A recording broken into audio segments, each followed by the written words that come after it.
Hey everyone, and welcome to the Multiboard Tile Starter Pack video. This video is going to cover just the tiles of the Multiboard ecosystem, teaching you all of the key concepts you need to know and all the key connections that come in the starter pack. Now don't worry, you don't need the pack to get started. By all means, I want you to watch this video to help you get started with Multiboard as a whole. You can follow along with the parts, without the parts, and everything is going to be linked down below of everything that I'm mentioning in this video. So without any further ado, let's dive straight into it. Starting off with, there are 4 different types of tiles, and here they are. We have the core tile itself, which, as you can see, has all of these parts right here. These are pegboard holes or small thread holes, and we've got them up here, and none on this one. There's the core tile. These are side tiles, and this is a corner tile. Now, we're not going to go too much into installation here, because for the much bigger builds, I have an entire video for that, and that's going to be linked down below as well. Okay, anyway, this is the way that you want to have it, because if you have it in any other combination, well, things might not quite work out the way that we're wanting them to. So let's make sure that we have them in the way that we want, like that. And now, how do we keep this all together? Well, it's all based on a 2-part system, part A and part B. Many people tell me that I should just put these all together, but there's a reason why they are not together. Part A is the mount, or the backside. If you want to look at it as the backside, I don't look at it as the backside because, well, the tiles are technically mirrored, so it means that they could technically be in any direction. So what we're going to do is we're going to get the backside, or part A, of the quad mount right here, and I'm going to click these 2 together like so. So that's going to be going right there. I have all the doubles which will be connecting here and here, as well as here and here, and then I've got the singles that connect at all the top corners like so. Now, this can get a little bit tight. So for that, I have myself my trusty mallet. Do not worry too much if you've printed it with the correct printing guidelines that are underneath all of the parts and packs. These are going to be able to take quite a bit of a beating. As you can see right here, I have a lot of weight hanging on this. I trust this. It's been up there for days now. It's not going anywhere. So let's move this all off to the side and let's actually get this together. I like to start always on the bottom left-hand side, and I'm just going to click this in like so. It's really nice, quick and easy. It should all fit in pretty simply in reality. So I'm just going to speed through this. There's no need to take too long with this part. And there is a directionality to these. There's little arrows on these here, which shows you the optimum weight bearing capacity direction for the part itself. And then we've got this quad part, which I'm just going to click in here. Brilliant. And then I'm going to do the same here, which I'm just clicking that into there. And we'll get these tiles here, and I'll just click the top of these all together. You can technically do this in any order for something this small, but when it gets to something a little bit bigger, you're going to always want to start from the bottom left-hand side and then move upwards. But again, installation video is somewhere else. Now, that's going to click in, that's going to click in. This one is usually the toughest part, and it's not clicking in, but I want to show you that it is totally possible by hand. So I'm going to just stand up, I'm going to put my palm down on it and press it down, and it will fit in. Now it's, there we go. Now it's completely in, completely flush, and that is now the part A's are in place. So let's go back to what I was mentioning, which is the part B's. These are the parts that fit on top of the part A's. Part A's are the mounting options, part B's are the toppers. So here we go. Here's a part B topper for the quad. Again, I'm going to show you that you can do this by hand. You just push it down and it should fit in. If this is not doing that, I truly advise you to go and check your tolerances, because this is all based off a 0.25 millimeter tolerance, which means you should be able to get that with most 3D printers nowadays. There's a whole bunch of ways to improve your calibration of 3D printers, but that's for a different video altogether. So we're just going to put these all together here now. I'm just going to go along, click these all into place. I'll click this one up there as well, and we'll click this one down here. And you see that I haven't really cared too much about the orientation of those. That is because you can't go wrong with them. However, when it comes to the single ones, you technically can. If you take a look down on the bottom of here, there's actually a teeny tiny little square. And this square lines up with other squares. In fact, we have this entire lexicon here to go with all the parts in Multiboard.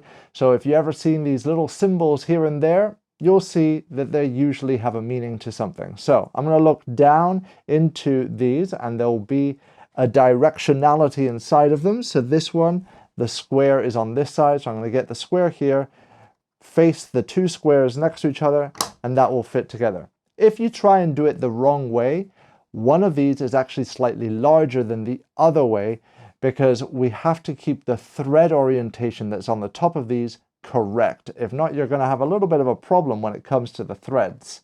So let's just put this all together here. That one's in there. We'll do the same for this one over here, and just make sure that I'm getting this right. Yep, there it is. And we put that one in there, and then we're going to go over to here, and that one's in there. So here we go. That's the tile together and ready to go. Now, because I very much want to sort of show you this in action, here is where you technically can put it up on the wall. I'm going to just quickly screw this up now, because I want it onto my little demo board that I have here, just so that I can show you guys what's going on. So I've got some screws here. I'll just quickly get them in. You don't have to follow along for this part, but I just thought I would show you. And there we have it. It is now all mounted up.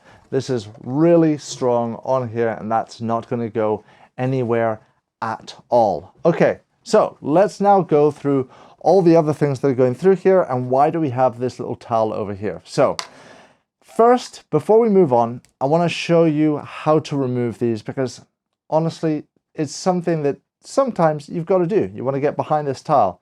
This here is the removal tool for offsets. We're going to just put this together like so. There's a little thinner part here. We slide those together. We get the little handle, and we chuck that handle on there. Now all you do is you extend this all the way down. Mine's not wanting, I've used this quite a bit already.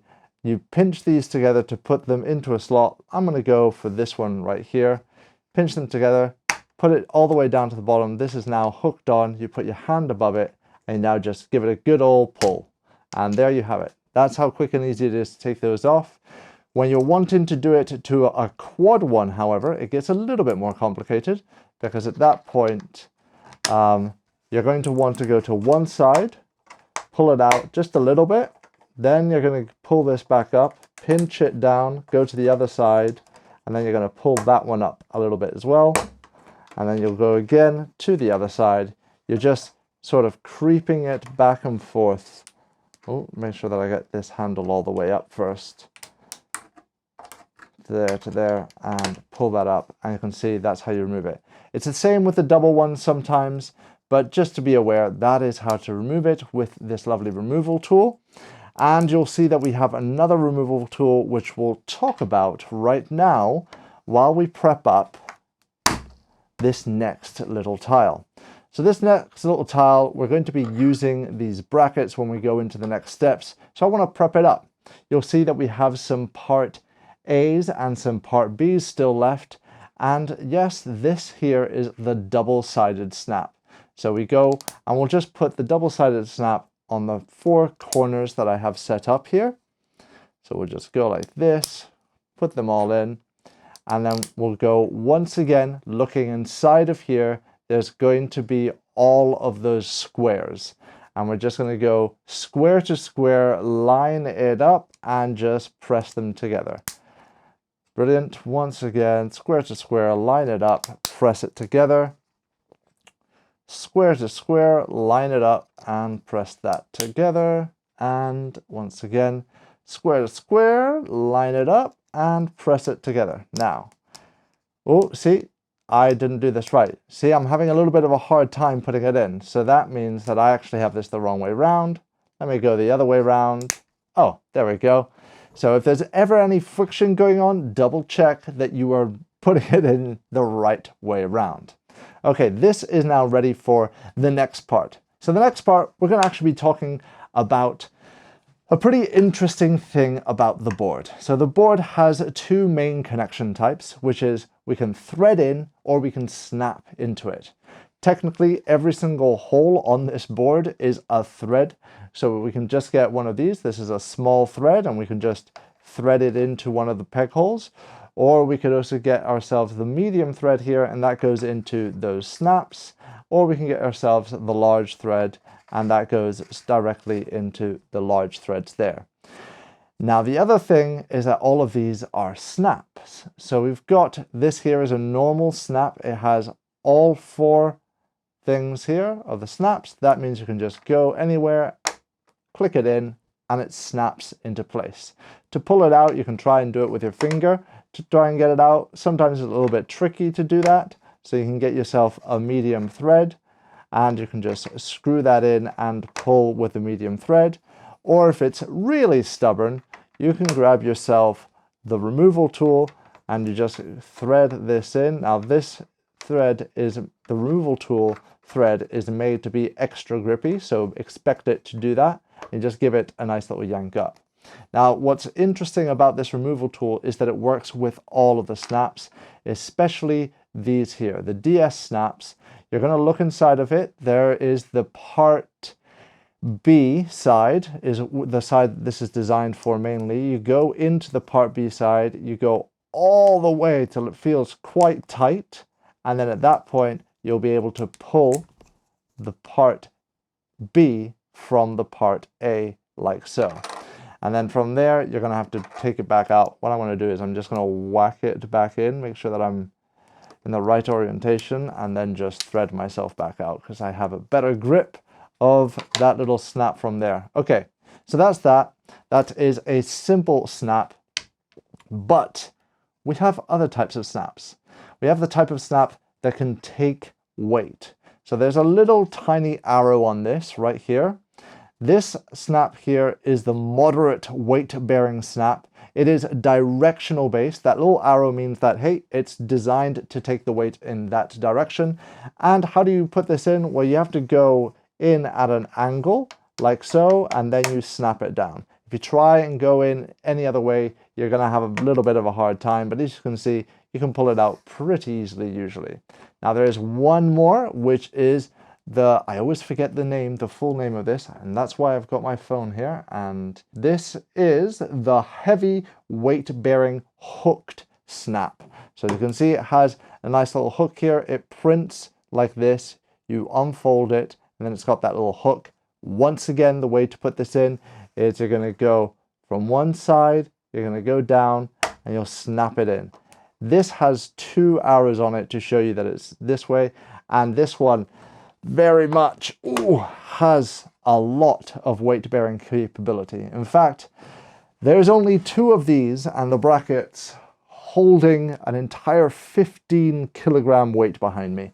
So that is quite something to take on there. And now that we know threads, snaps, and all of that good stuff, let's go on to a very important thing to understand when it comes to multiboard, which is bolt locking. Now, bolt locking is a very interesting concept because it means that you can pretty much bolt something into place on the board without having to go to the back of it. So to do that, we're going to be using these brackets. And we're going to first go ahead and put these together. And of course, silly me, I've gone ahead and I haven't set this up correctly. So now you're going to have to use this here to screw in, make sure that you're going into the right side. You're going to be able to pull this out like so. And we'll go once again. I'll screw in from this side. Make sure that I have it nicely and pull out, and I'll have that there. So what I had wrong there is that I put them on all the corners. Didn't mean to put it on all the corners. I meant to put them right next to one another because this is a 2x2.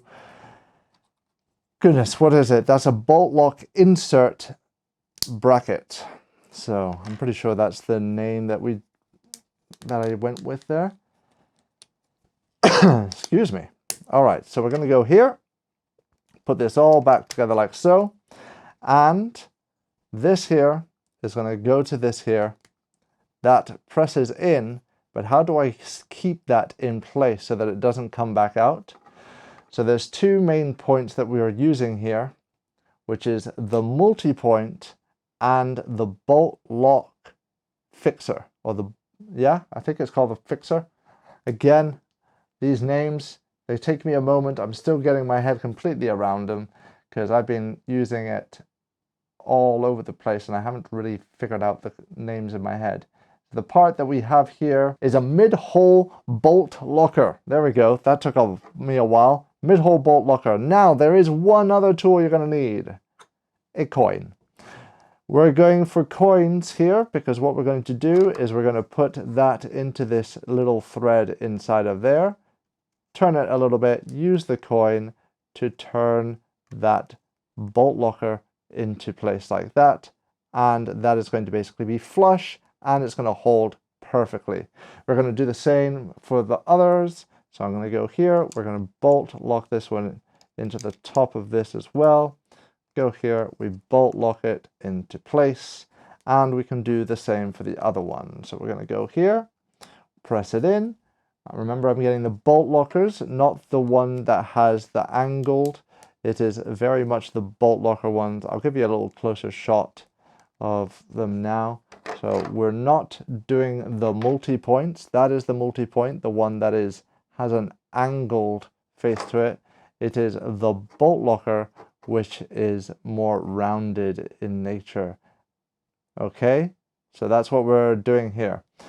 So we're going to get all the bolt lockers, put them all into place. We're going to tighten them all up nicely. Brilliant. And now, how on earth do we attach this to that and bolt lock it in place? Well, the way to do this, and the best way to go about it, is getting a hook snap. You're going to put that hook snap up on the top here, and now snaps get bolt locked by multi-points. A multi-point goes into the back of a hook snap. Once again, we'll just put that in. We're going to then use a coin to tighten that into place.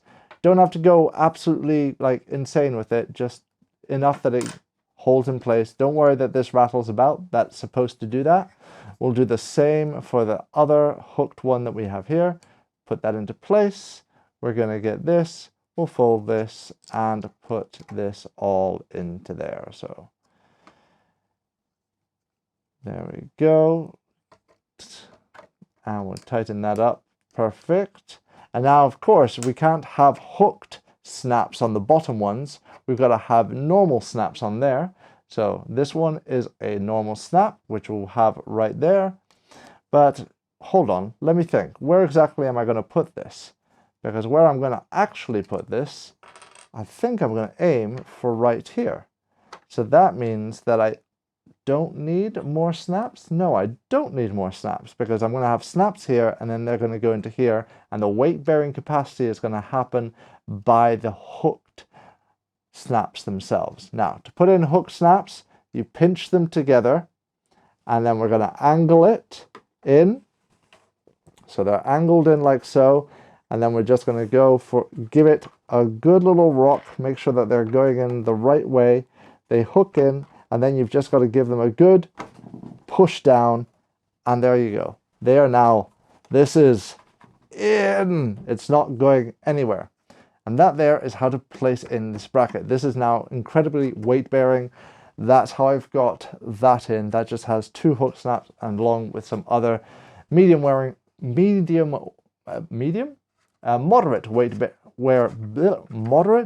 weight bearing snaps in the middle. So I'm going to go and I'm just going to move this over here because I want to show you this special bolt here. This bolt here is a multi-board head bolt, and that means that this head is the same as one of the multi-boards in there. So it means that you can get yourself a normal snap and just snap that into the head. Just something to point out while we're doing all this.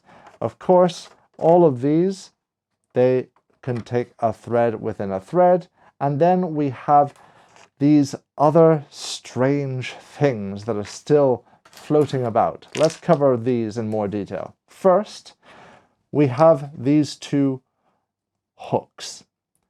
Now, they look the same, but they're mounted completely differently. This one is a friction fit insert. This is also used to be called a push fit insert, and it literally means that you just go to any of these and you just push it in, and that's how it holds in. Problem with that is that with time it does wear out. It's not great at how flexible it is when it comes to functionality, and it is only as strong as the snap itself. So we want to very much bolt lock that into place. Oh look, we have a moderate weight-bearing snap right here, so let's just go ahead and put that in there with the arrow up at the top.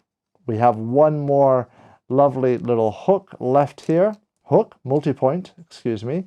I'm just going to screw that multi-point into the back of this hook, and now with that tightened in, it's ready to go in. So let's just pick a place.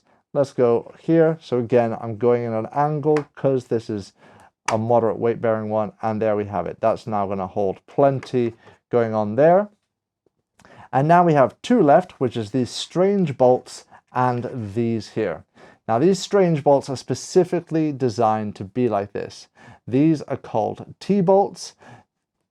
The name implies they look like the letter T, but these are specifically designed that when they're printed, they have the strongest orientation possible to hold as much weight. In fact, there's an entire video if you want to see some crazy things that are happening with this. I'll link it down below, but these things can hold so much weight. In fact, in my testing, I was able to get one holding like 80 kilos. It's insane. But just like every other thing here, you just can thread this in anywhere you want, go nuts with it. And they are a little bit trickier to go in because they are this T-shape. So you have to sometimes, my trick here is you find it, then you go backwards until you feel a little click. And that's where it is that you have to go in, and it'll thread in perfectly. So we'll just have that there. We'll put this one in there as well. And then lastly, we have these hooks. These are pegboard click hooks. So as the name ensues, you go to a pegboard hole, you put one side in, you click it in, and it's going to click in place. Once again, one side in, click it in, clicks in place. Now we can put that there. I can hook this up here. I can fling this about, and there you have it. That there is the multi-board multi-board tile starter pack all set up for you. Now this truly is just scratching the surface. There's so much more still to cover in the entirety of the system. In fact, the next one I would suggest you go and take on is this right here, which is the multi-grid starter pack. And then once you've got a little taste of what multi-grid can do, you can really go and dive into multi-point, which really elevates things to another level. All right then, thank you so much for watching. I cannot wait to see what you're creating, and be sure to join the community over at community.multiboard.io. And of course, keep making.